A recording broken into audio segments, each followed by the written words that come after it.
Hello and welcome back to the channel, ladies and gentlemen. A bit of a news roundup for you today, specifically just movies moving around. Nothing major, nothing to be worried about, pretty standard, and also in some instances, actually quite popular. Well, positive, should I say, due to popularity. So that's where my brain just had a little bit of a meltdown. So the first one, Venom. Let There Be Carnage has been pushed back. And obviously you read from the title, Mortal Kombat was pushed back as well. But we'll get into that in a second. Now, it's interesting like where they're moving these to. Because they note here it inches closer to a showdown with June. Now that, I think, is only dependent if June is going to be released in theatres. Which, given the next news, which is of course that Mortal Kombat was moved because of Godzilla vs. Kong, that's highly likely. Because June is a legendary property. Warner Brothers are just the distributors, as with the same thing with Godzilla vs. Kong. So let's dive into this. Obviously you can then figure out when it's been released and things like that. We can talk about the ins and outs of it, right? So after jumping to September earlier this month, Sony Pictures has now moved it again. Well, basically forward 1 week, or back one more week, to September 24th. Now, bearing any unforeseen delays, it's a slightly curious move, as they point out, and it is, actually, because while it doesn't clash with the Boss Baby family business, right, it's not going to clash with that now, it will open opposite Infinite, The Many Saints of Newark, Dear Evan Hansen, and The Eyes of Tammy Faye. Odd. They've moved it from a location where it's not really up against anything that would actually clash with it, or what we would hope it wouldn't clash with, because we're hoping that this isn't going to be super family friendly, although it's pretty much confirmed that it's going to be because of Avi Arad, to a bunch of other things. Like the Boss Baby, you'd think would be good counter-programming for this, but then they've decided to move it anyway.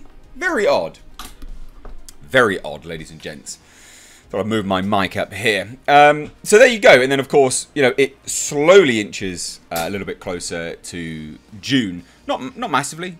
Not massively. It's not going to clash with June by any stretch of the imagination, but it's still odd programming. Very, very odd programming.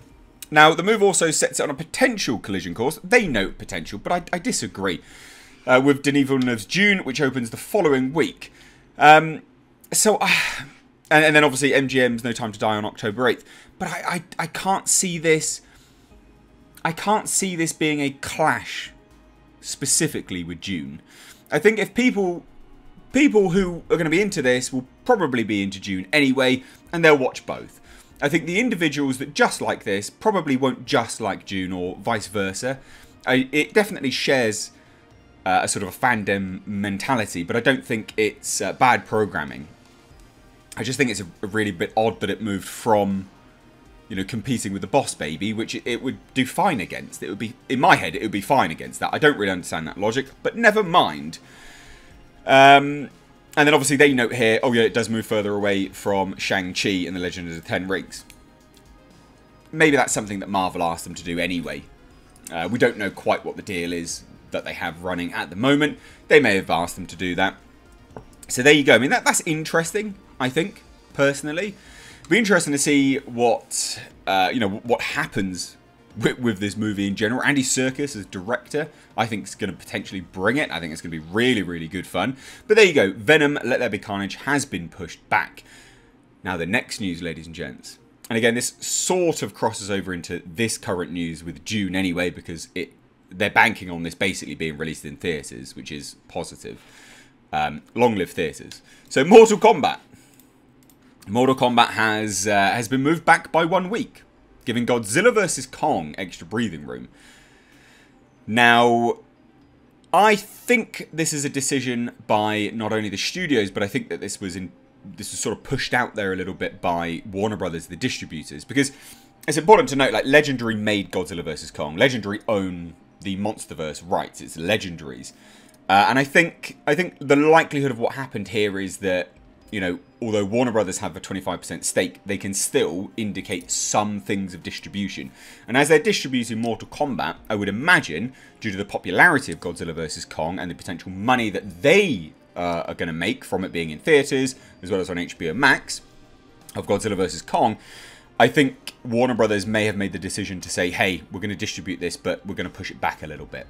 That's what I would imagine. Without knowing the ins and outs of the actual deals between all of these companies, it's only speculative. So I have to say that, like, it's 100% only speculative. But I think that sounds logical.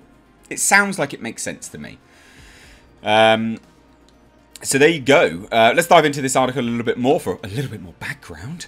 Warner Brothers has pushed back the simultaneously theatrical and HBO Max release of their upcoming video game adaptation Mortal Kombat back by 1 week to April 23rd.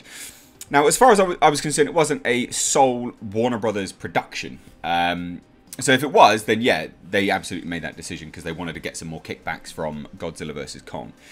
And it's not that far. April 23rd, it's not that bad. I think that's okay.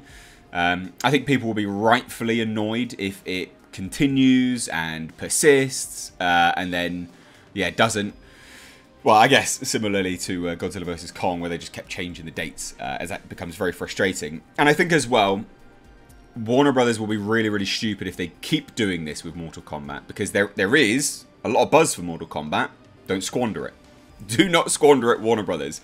There's a lot of buzz, and I also don't think the studios or production companies behind them, because again, production companies, the people who make it versus the distributors, are different sometimes. I don't think they quite banked on it being as popular as it is, hence, you know, these sort of decisions. But it's positive because it shows that Godzilla vs. Kong is very, very positive.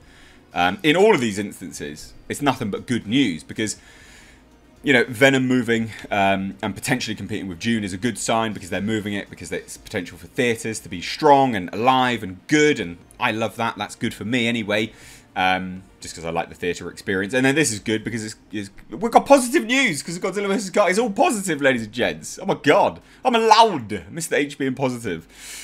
Anyway, with the movie coming on the eve of Godzilla vs. Kong's domestic debut, it's believed that the studio wanted to give their MonsterVerse epic some extra breathing room to maximise its potential box office. As more capacity restrictions are expected to be lifted in the coming weeks, the Adam Wingard-directed film has already grossed over 121 million globally and is expected to set another pandemic record with a 30 million plus launch over the next 5 days. And that's the thing. It took 121.8 million globally, 70 odd million in China, and then the rest in some other territories, but it still hasn't actually opened properly. It's not here in the UK yet. Like, it's had such a tiny release, but it's been cleaning up. So again, them deciding to move Mortal Kombat makes sense, and it's nothing but positive. Now, they do note here that another major factor was Disney recently deciding to push back Marvel's Black Widow to July, allowing Mortal Kombat to also take advantage of that early May release window, as no major tentpole is scheduled to release until Paramount's A Quiet Place Part 2 opens on May 28th. Now, I can't really see Mortal Kombat eating into Black Widow's finances. I don't think they would have a massive crossover on fan bases. Marvel fans are pretty specific. Mortal Kombat has a fan base anyway, and I think normies would choose. I think if you like it, normies would look at those movies and go, well, they're completely different. Like, I want to watch Mortal Kombat or I want to watch Black Widow. I don't think that they would eat into one another. But that's just my perspective. I hand it on over to you. What do you think, ladies and gents? Let me know down below in the comment section. If you are new here, please do hit subscribe. Please do give this video a like and a share. And that's about it from me. We've got channel memberships open if you want to support the channel. We also have Patreon. It's all linked down below. Channel memberships are just on the homepage. But thank you so much. Take care.